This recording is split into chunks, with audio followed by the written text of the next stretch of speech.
ओम शांति। पहले जानते हैं आज की मुरली से आज का राशिफल। सारा दिन खुशी में रहना चाहते हैं तो आज करें ये काम। बाबा ने कहा रोज मुरली से जो अच्छी अच्छी पॉइंट्स मिलती हैं, यह सब केवल पॉइंट्स नहीं हैं बल्कि टोटके हैं खुशी में रहने के लिए। इनको याद रखो तो सारा दिन चेहरे पर खुशी बनी रहेगी। आज सावधानी देते हुए बाबा ने बोला, सदैव हंस होकर रहो, बगुले के संग में बगुला न बन जाओ। जो बच्चे मुरली की परवाह नहीं करते, आज उनको बाबा ने कहा मुरली सुनने में गफलत नहीं करो, नहीं तो खुशबूदार फूल कैसे बनोगे। अब आज का पुरुषार्थ, अपने सारे कर्म बंधन खत्म करने हैं, तो इसके लिए सबसे बड़ा उपाय है बाप जो सर्वशक्तिवान बैटरी है उनसे पूरा योग लगाओ। उनकी बैटरी कभी ढीली नहीं होती। जितने जास्ती दुनियावी संबंध उतने जास्ती बंधन। इसलिए आज दिन भर बाबा से अलग अलग संबंध जोड़कर बाबा को ही याद करते रहना है। हमारे तो सारे संबंध एक पारलौकिक बाप से ही हैं। कैसी भी हिलाने वाली परिस्थिति हो, लेकिन साक्षी स्थिति में स्थित होकर देखेंगे तो अनुभव करेंगे कि जैसे यह रियल नहीं है बल्कि पपेट शो है, तो संतुष्ट मणि बन जाएंगे। आज का वरदान, मीठे बच्चे संतोषी आत्मा भव। ऐसे खुशनुमा बनो जो मन की खुशी सूरत से दिखाई दे। आइए आज सुनेंगे आदरणीय सुनीता दीदी जी से खुश रहने के फायदे। एक छोटी सी क्लास बहुत सुंदर उदाहरण के साथ। ओम शांति।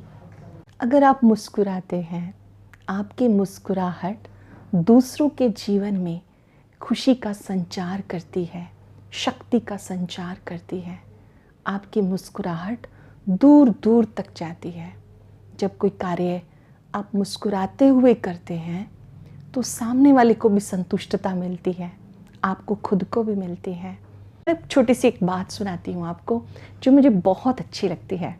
एक गुरुजी का आश्रम गांव से काफ़ी दूरी पर था और उनके दो शिष्य थे। एक का नाम संदीप था, एक का नाम महेश था। और वो दोनों ही उनके शिष्य अलग अलग स्वभाव के थे। जो संदीप था बहुत मिलनसार, बहुत प्यार से कार्य करने वाला, कोई भी बात गुरुजी ने कही हाँ जी करने वाला और कार्य करके भी सबको सुख पहुंचाने वाला। महेश उसके विपरीत था। गुरुजी ने बुलाया एकदम क्रोधित हो जाता था, छोटी छोटी बात में इरिटेट हो जाता था। जब कभी गुरुजी बुलाते उसको लगता था कि गुरुजी कभी कोई आ गया, कभी कोई आ गया। एक दिन दोनों को सुबह सुबह गुरुजी ने 6 बजे अपने पास बुलाया और दोनों को एक कार्य दिया। और वो कार्य इस प्रकार था कि दोनों को ही एक टोकरी दी और उसके अंदर बहुत सारे फूल थे और ये कहा कि ये बांट करके आना और ये फूल उनको देना जो मुस्कुरा रहा हो। तो जो संदीप था उसने इस बात को पूरा फॉलो किया। 1 घंटे के अंदर अंदर सबको फूल बांटकर वो वापस आ गया। और जो महेश था वो तो बहुत देर भटकते भटकते कोई भी फूल नहीं बांट सका। जब पूछा गुरुजी ने कि संदीप महेश कहाँ है, तो उन्होंने कहा वो तो अभी आया ही नहीं है। तो गुरुजी ने कहा उसे देखो। तो जब उसे देखने के लिए गए तो बहुत गुस्से में था, बहुत परेशान था। आते ही उसने बहुत ज़ोर से टोकरी फेंक दी। कहीं फूल गिर गए, कहीं टोकरी गिर गई। गुरुजी ने कहा क्या हुआ महेश? कहते गुरुजी कैसे कैसे काम देते हो आप? आज की दुनिया में कोई मुस्कुराना भी जानता है क्या? तो गुरुजी ने कहा संदीप को बुलाओ, उसने कैसे बांटे? तो संदीप ने बहुत अच्छी बात बताई जो हम सब के लिए भी बहुत अच्छी है। संदीप ने कहा गुरुजी जब मैं भी बांटने के लिए गया तो कोई भी मुस्कुरा नहीं रहा था। मैं फूल आगे करता था, मुस्कुराता था, तो सामने वाला भी मुस्कुराता था। मैं उसको फूल बांट के फिर आगे चला जाता। ऐसे करके मैंने सारे फूल बहुत जल्दी 1 घंटे में संपन्न किए। अब महेश को अपनी गलती समझ में आई कि मुझे भी इस प्रकार से बांटने चाहिए थे, क्योंकि वो स्वयं बहुत टाइट था, जरा भी मुस्कुरा नहीं रहा था। तो कोई भी उसने फूल बांटा नहीं, बल्कि सारे फूल वापस आ गए।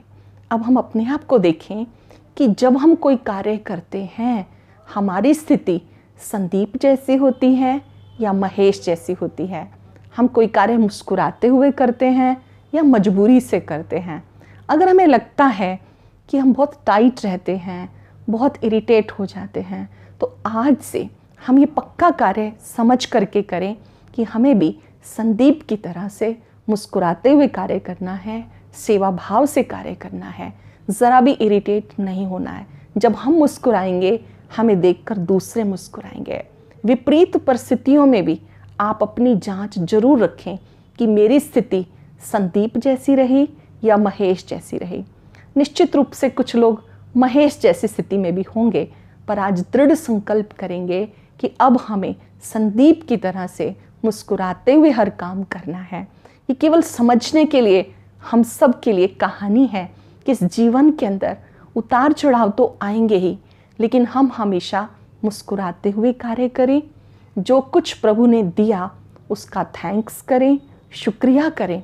जो लोग शुक्रिया करते हैं उनके मन में कोई भी शिकवा नहीं रहता, और जो लोग शिकवे करते रहते हैं, शिकायत करते रहते हैं, सब कुछ होते हुए भी वो खाली रहते हैं।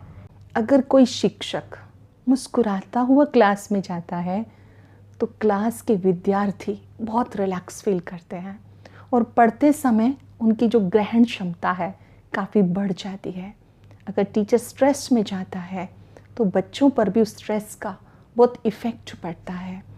अगर आप एक डॉक्टर हैं, आप मुस्कुराते हुए किसी पेशेंट का इलाज करते हैं, उसकी बात सुनते हैं, फिर मेडिसिन लिखते हैं, तो उस पेशेंट की आधी बीमारी दूर हो जाती है।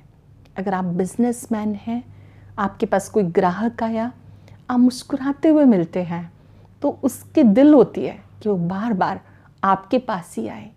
परिवार में भी परिवार के सदस्य अगर मुस्कुराते हैं, मुस्कुराते हुए कार्य करते हैं, तो सबको ही अच्छा लगता है वहाँ पे रहना। हर एक के दिल में होता है कि यहीं पर रहें। और अगर प्यार से नहीं रहते हैं, मुस्कुराते हुए नहीं रहते हैं, तो हर एक के मन में होता है कहीं और चलो, कहीं और चलो। सदा मुस्कुराने से आपको खुद को भी फ़ायदा है, आने वालों को भी फ़ायदा है। फ़ायदे इतने सारे हैं कि अगर आप उनकी गिनती करें तो आपको रहेगा कि मुझे सदा मुस्कुरा के ही काम करना चाहिए। पर एक बात अवश्य समझनी है कि मुस्कुराहट तो एक फल है और इसका जो बीज है वो है श्रेष्ठ कर्म।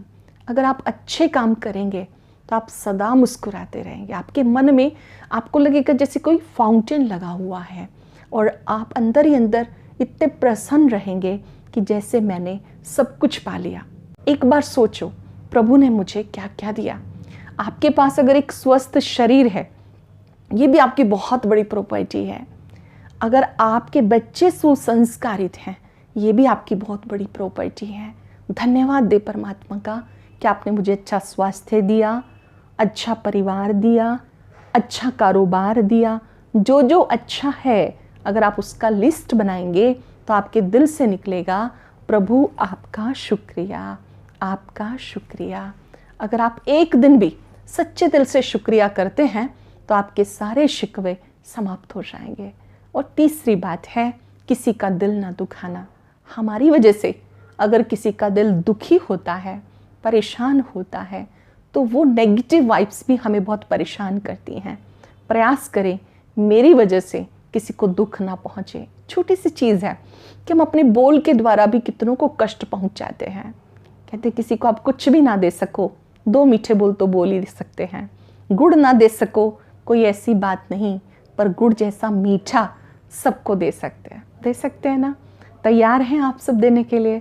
अगर आप दे सकते हैं तो 2 मीठे बोल आप सबको बोलते रहें। किसने बहुत सुंदर बात कही है, बोल सको तो मीठा बोलो, कटु बोलना मत सीखो। बोल सको तो मीठा बोलो, कटु बोलना मत सीखो। जला सको तो दीप जलाओ, दिल जलाना मत सीखो। मिटा सको तो अहम मिटाओ, मिटा सको तो अहम मिटाओ। दिल जलाना मत सीखो। आप जो कुछ दे सकते हैं अपने आप से ज़रूर मीठे बोल के द्वारा सबको सुख पहुंचाएं। अगर आपके मीठे बोल हैं तो आपको खुद को भी राहत मिलेगी। एक छोटा सा स्लोगन जो परमात्मा हम सबको सिखाते हैं कि कुछ भी बोलने से पहले ज़रूर सोचें कि अगर यही बात कोई मुझे बोले तो मुझे कैसा लगेगा। एक छोटा सा स्लोगन है, जो हम छोटे बच्चे से लेके बड़ों तक सबको पक्का कराते हैं और खुद भी प्रैक्टिस करते हैं, वो है कम बोलो, धीरे बोलो, मीठा बोलो। यदि आप बोलो शब्द का संधि विच्छेद करें तो वो बनता है बो प्लस लो। मतलब जब आप कुछ बोल रहे हैं, समझो आप कोई बीज बो रहे हैं, आप जैसा बीज बोएंगे वैसा फल निकलेगा। तो आज से हम दृढ़ संकल्प करें कि मुझे इन तीनों बातों को अपने जीवन में प्रयोग में लाना है। मात्र सुनने से कल्याण नहीं होगा, अपने जीवन में प्रयोग करेंगे, सदा मुस्कुराएंगे, प्रभु का शुक्राना करेंगे और कभी किसी का दिल नहीं दुखाएंगे, बल्कि वरदानी बोल से सबको सुख देंगे। जब भी आप किसी को बोलो ज़रूर कहें सब ठीक हो जाएगा, ईश्वर आपके साथ है। सब ठीक हो जाएगा, ईश्वर आपके साथ है। ओम शांति।